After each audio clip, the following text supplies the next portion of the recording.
Okay, this is Jeremiah 40, verse 6 to 42. And the drama continues. Seriously, this is like epic stuff. Really hard to keep straight sometimes because there's so many different factions. And this happens actually whenever chaos happens, whenever war and violence comes in. It's almost hard to explain because so many people want a piece of power. But basically, the king had put Gedaliah over Jerusalem to be in charge of things. And he was a good guy. It seems like he allowed people to flourish. He wanted people to be free. He allowed Jeremiah some freedom and stuff.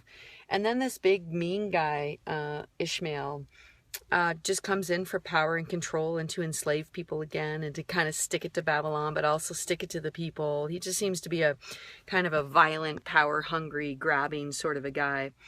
And anyway, there's this big kind of overthrow and he kills a whole bunch of people, innocent people as well, just like at a grasp for power.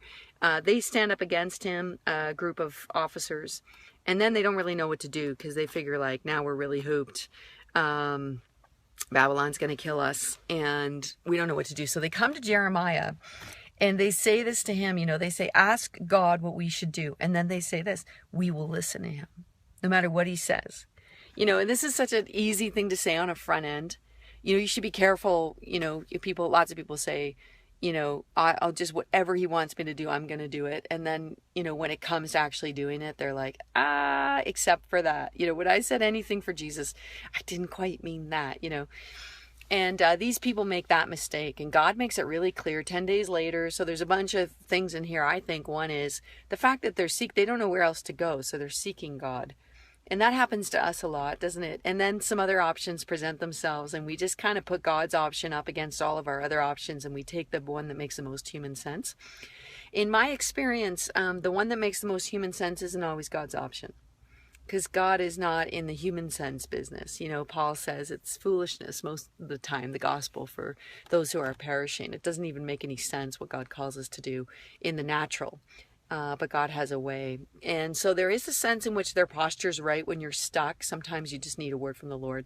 It comes 10 days later, which is interesting because you wonder how much fear and how many plots and how many plans they made in the meantime while Jeremiah was coming up with this word. But they get the word. And then at the end of this chapter, of course, the Lord says, you're not going to listen. And even though you said you would, you're not going to. And as a result of not listening, it doesn't seem like it's punitive.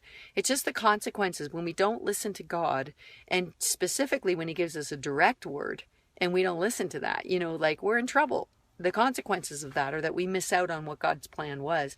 And God's plan was to redeem them and to get rid of fear and to build them up and to give them a future. And now they've risked all that because they refused to listen to God.